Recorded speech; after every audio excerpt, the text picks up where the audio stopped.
The day I received my retirement package of $2.5 million after 32 years at Evergreen Construction Group, I came home 2 hours early to surprise my husband. But as I opened the door of our home, the same stairs where we had taken Christmas photos for 30 years, the same stairs I climbed the day we bought this house in 2000, what my husband didn't know, what none of them knew, is that I had heard everything, and what I did next would change our lives forever. But before we get into the story, please support us by liking and subscribing right now. I also want to say hi. Leave your name, city, and the word present in the comments. I want to know where you're listening from, even in faraway places. My name is Alice Sullivan. I am 65 years old. That morning, I had walked out of the executive suite of Evergreen Construction with a folder containing the culmination of my life's work. 32 years of 14-hour days, of missing Sunday brunches, of canceling vacations because a skyscraper in uptown Charlotte had a structural delay. My boss, Harold Miller, had hugged me with tears in his eyes, telling me I had earned every single cent of that $2.8 million buyout. The company had thrown a beautiful luncheon for me at Romar Bearden Park. My colleagues had gifted me a classic gold watch with an engraving, "To Alice, the architect who built our foundation, 1993-2025. I drove home with the signed papers sitting on the passenger seat like a trophy. I was rehearsing the speech I'd give to my husband, Robert. I wanted to tell him that we were finally, truly free. No more deadlines. No more stress. Just us, the coast, and the rest of our lives. But the moment I stepped into the foyer, the silence of the house was punctured by that low, conspiratorial murmur from upstairs. "She has no clue, Julian," Robert said, his voice dripping with a casual cruelty I didn't recognize. "She thinks we're going to spend it all on a cabin in the mountains. Just keep the paperwork ready. I want to serve her the week after the funds hit the joint account." I felt the blood drain from my face. My knees buckled, and I had to grab the banister. The cold, polished wood felt like ice against my palm. This house, which I had filled with laughter, children, and carefully chosen furniture, suddenly felt like a stage set for a play I wasn't supposed to see. I didn't scream. I didn't storm upstairs and throw my heavy leather briefcase at his head, though every fiber of my being screamed to do so. Instead, I did something I had learned to do in the male-dominated world of high-stakes construction. I went silent. I retreated. I walked back out the front door, closing it with the surgical precision of a ghost. I got back into my Lexus, my hands shaking so violently I could barely turn the key. I drove 5 miles away to a small, nondescript coffee shop on South Boulevard. I sat there, staring at a cup of black coffee until it turned cold, watching the corporate commuters of Charlotte go about their Tuesday, as if my world hadn't just imploded. I began to replay the last year in my mind. The gym memberships at the high-end club in South Park, the new wardrobe, the way he suddenly started shielding his phone screen like it held state secrets. When I'd asked him about the new password, he'd laughed and called me old-fashioned. I had believed him because I wanted to. Because after 30 years, you don't expect the man you raised 3 children with to be a predator. But sitting in that vinyl booth, I realized Robert didn't know about the specific timing of the $2.8 million yet. He knew a payout was coming, but the official internal announcement wasn't scheduled until the following morning. He was moving early, but I was already one step ahead.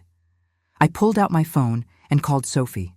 Sophie was the head of IT at Evergreen and a woman who owed me a great deal for standing by her during a difficult corporate merger a decade ago. My voice was a whisper, but it was steady. "Sophie, I need a massive favor. It's personal, and it's urgent." I didn't know then just how deep the rabbit hole went, or that the betrayal started inside my own office building. Friends, every story I tell you is released every day. But YouTube will only show them to you if you tap the red subscribe button. Please do it now while I'm speaking. Tap subscribe, turn on notifications, and you'll never miss a story. Have you done it yet? Thank you. "Alice, is everything okay? You sound different," Sophie said over the line. I need you to check the access logs for my private employee file, I told her, my eyes fixed on a crack in the coffee shop's linoleum floor. Specifically the retirement and compensation folder. Someone has been looking at my numbers, Sophie, and I don't think it was for the company newsletter. There was a long silence, the sound of keyboard clicking in the background. Alice, I shouldn't be doing this. HR protocols are, Sophie, please, my life depends on this. 10 minutes later, my phone buzzed with a notification. It was a screenshot of a digital log. My file had been accessed 2 days ago at 3:45 p.m. by Lauren Bennett, a senior manager in human resources. But it wasn't just accessed. It had been printed and then scanned to an external email address, J. Sterling, Sterling Asset Protection, com, Julian Sterling, the name from the phone call. I looked him up immediately. His website was sleek, aggressive, and expensive looking. He wasn't just a financial advisor. He was a high-net-worth divorce consultant.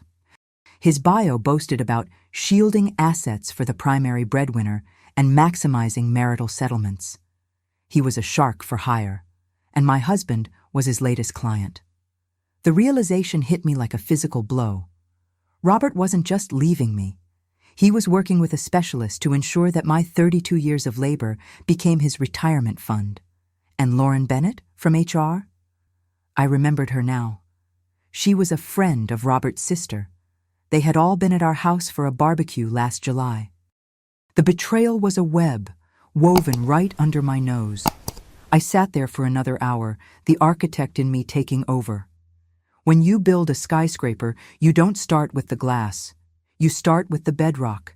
You look for the flaws in the soil. You prepare for the storm before the first beam is lifted. I wasn't just a retired woman anymore. I was a woman with a sight to clear. I drove back to the house 3 hours later. Robert was in the kitchen, humming a song as he grilled steaks. He looked so normal. He looked like the man I had loved for 3 decades. "You're late, honey," he called out, his smile reaching his eyes, a smile that I now knew was a lie. "I figured we should celebrate your last official week with a nice dinner." "That's very thoughtful, Robert," I said, my voice as smooth as polished stone. I walked over and kissed his cheek. He smelled like charcoal and the expensive cologne he'd started wearing. I felt a surge of nausea, but I pushed it down. We ate dinner, we talked about the kids, we talked about the weather in the Blue Ridge Mountains, and the whole time I was watching him. I watched the way he checked his watch. I watched the way he avoided looking at the retirement folder I'd left on the side table. He was waiting for me to bring it up. He was waiting for the joint celebration so he could start the clock on his exit.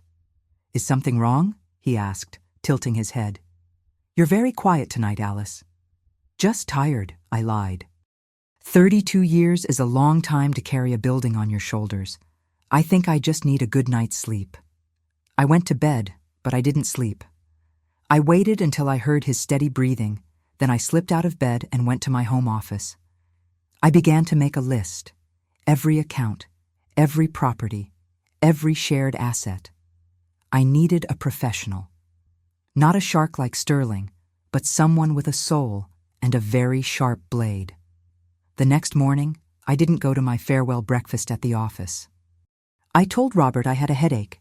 Instead, I drove 2 hours west to Asheville, to a small law firm that specialized in equitable distribution and asset protection. I had found a name, Patricia Moore. She was known as the Iron Lady of Western North Carolina. If anyone could save my life's work, it was her. But even Patricia couldn't have prepared me for the photos I was about to see. Patricia Moore's office smelled of old books and expensive tea. She was a woman in her late 50s with sharp gray eyes that seemed to read my thoughts before I spoke them. I laid it all out for her, the $2.8 million, the overheard call, the HR leak, Julian Sterling. She didn't look surprised. She looked focused. "Alice, you are in a precarious position, but you have the one thing Robert doesn't realize, the element of surprise. In North Carolina, retirement benefits earned during the marriage are typically considered marital property. However, The timing of this buyout and the way it's structured gives us a narrow window of opportunity. What do I do? I asked. First, we don't touch the money, she said. When it hits the account, we have to be ready to move it into an irrevocable trust, one that I've already drafted. But more importantly, we need to prove his bad faith. If we can show he was conspiring to defraud the marital estate before the filing, we can argue for an unequal distribution. She leaned forward. And we need to know who Julian Sterling really is to Robert, because I suspect this isn't just professional. Consultants like Sterling don't usually work with friends of the family unless there's a deeper connection. I hired a private investigator that afternoon, a man named Marcus Vane. Marcus was a retired Charlotte detective who looked like he'd seen everything and liked none of it. I gave him Robert's schedule, his gym location, and Sterling's office address. The following week was the hardest of my life. I had to live in that house, share a bed with a man who was plotting my financial ruin, and pretend that everything was perfect. We went to a movie. We visited our daughter, Daniela, and her children. I watched Robert play with our grandkids, laughing and tossing them in the air, and I wondered how a person could be so many things at once: a loving grandfather, a treacherous husband, a thief. Marcus called me 4 days later. "Alice, I need you to see these. Can you meet me at the park?" I met him at a quiet trail near the Catawba River. He handed me a manila envelope. Inside were high-resolution photographs. My heart stopped. It wasn't just Robert and Julian Sterling. It was Robert and Julian Sterling at a lake house in South Carolina. They weren't looking at spreadsheets. They were sitting on a deck, Robert's arm around Sterling's shoulder, sharing a bottle of wine. "They've been seeing each other for nearly a year," Marcus said quietly. "Sterling isn't just his advisor, he's his partner. Robert isn't just trying to take your money for a new life. He's trying to fund a life with the man who is helping him steal it." The betrayal went from a financial transaction to a total erasure of our 30 years together. Every anniversary, every "I love you," every shared struggle. It was all a lie. He was using the very person he was cheating on me with to ensure I ended up with nothing. "There's more," Marcus continued. "I tracked the IP address from the HR leak. Lauren Bennett didn't just send the file to Sterling, she sent it from a computer in a hotel room in Raleigh, a room that was booked in your husband's name 3 weeks ago. The conspiracy was complete. My husband, his lover, and a corrupt HR manager were all aligned against me. I felt a coldness settle over my heart that I knew would never truly leave. I wasn't Alice the wife anymore. I was Alice the architect, and it was time to demolish the structure. I went home that night, and Robert had bought me flowers. Lilies, my favorite. "I know you've been stressed lately, Alice. Let's just have a quiet night." "Thank you, Robert," I said, taking the flowers. I put them in a vase, my hand steady. "I think a quiet night is exactly what we need." I went to the basement and retrieved a small recording device I'd bought at an electronics store. I hid it in the console of his car. I knew it was a legal gray area, but I didn't care. I needed to hear them. I needed the final piece of the puzzle. 2 days later, I retrieved the device. I sat in my office with headphones on, listening to the digital file. "She's getting suspicious," Robert's voice came through, tinny but clear. "She's been quiet. We need to move the date up." "Is the offshore account ready?" "Almost," Sterling's voice replied. "Once she signs the retirement allocation form I sent over through Lauren, the money will bypass the joint account entirely and go into the Sterling Group holding. By the time she realizes it, we'll be in the Caymans for the summer, and the divorce papers will be served via courier." "I can't wait," Robert said. "I'm tired of playing the devoted husband. It's exhausting, Julian." I turned off the recording. I had it. The intent to defraud, the offshore accounts, the conspiracy. Now I just had to wait for the money to hit. If you want to know how this story ends and discover many more, hit the red subscribe button. It's free, and it helps me a lot. The next morning, the retirement allocation form appeared in my inbox. It was sent by Lauren Bennett from HR with a polite note. Alice, congratulations again. Please sign this so we can expedite your payout to the preferred account Robert mentioned. I forwarded it immediately to Patricia Moore. Don't sign it, Patricia said over the phone. Instead, we are going to file a notice of lis pendens on all your shared properties and a temporary restraining order on all marital assets. But we do it at 9 a.m. on the day the funds are scheduled to be wired. We want that money in a controlled account before they can blink. What about the $2.8 million? I asked. I've talked to the CFO at Evergreen, Patricia said. He's an old friend of mine. I told him there's a potential for a massive internal fraud lawsuit involving Lauren Bennett and your retirement funds. He's terrified of the liability. He's agreed to hold the wire until I give the word. We're going to divert it to a court-monitored escrow account. The day arrived.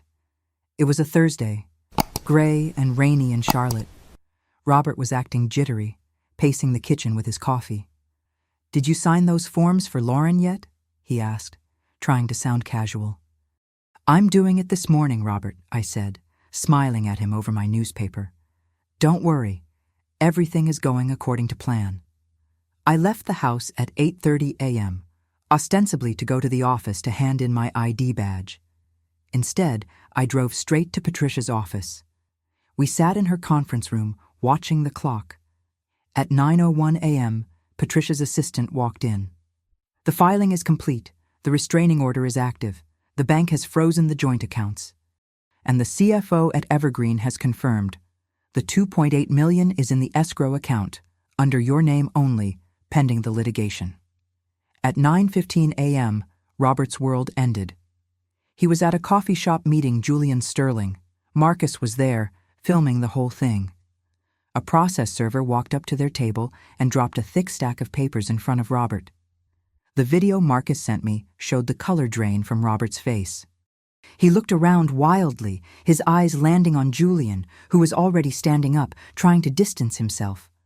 Robert tried to grab Julian's arm, but Julian pulled away, his face a mask of professional coldness.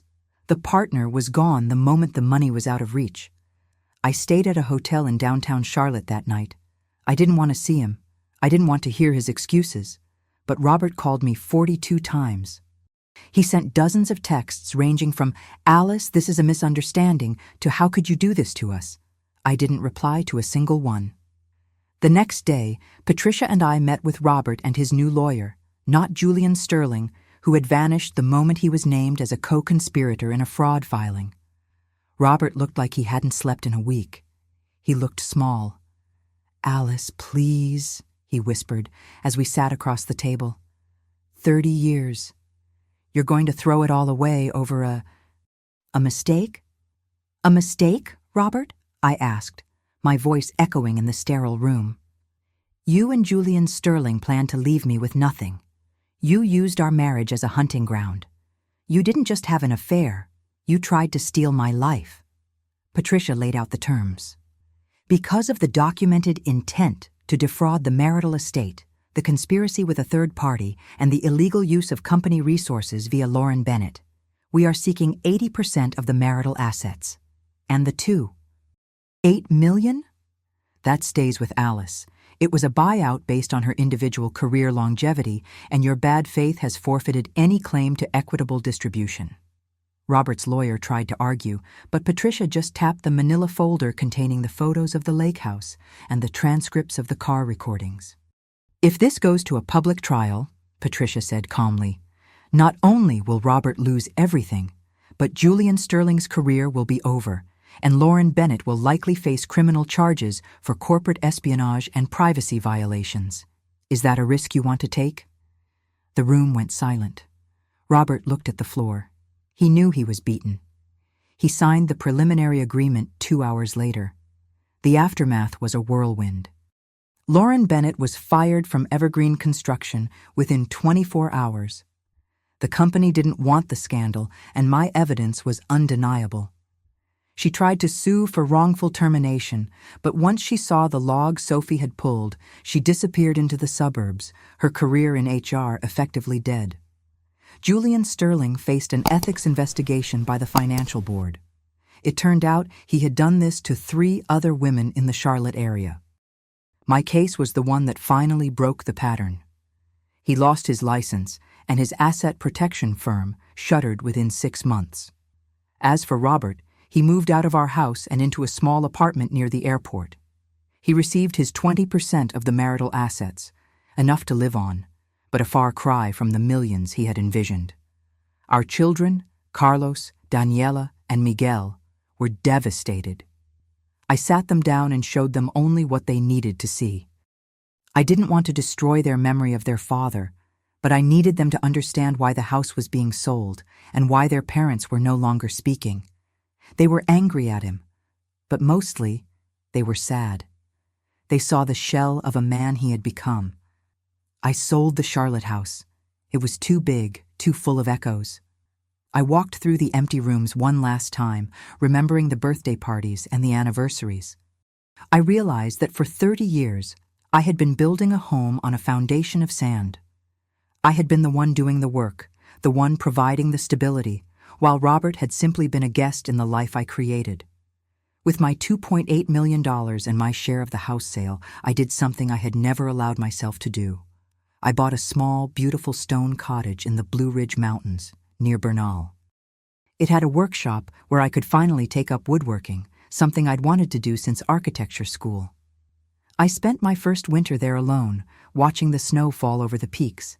It was quiet. It was peaceful. And for the first time in my life, I wasn't responsible for anyone else's happiness. But then, I received a letter.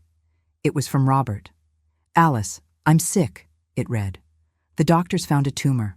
I don't have much left after the legal fees and the move. I'm alone. The kids won't talk to me. Please, I just want to come home." I stared at the letter for a long time. Part of me, the part that had loved him for 3 decades, ached.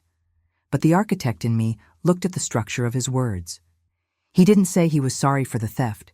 He didn't say he was sorry for Julian. He said he was alone and out of money. He was looking for a new foundation to build on because his had collapsed. I didn't write back. I didn't send money. I realized that my home wasn't a place Robert could ever live in again.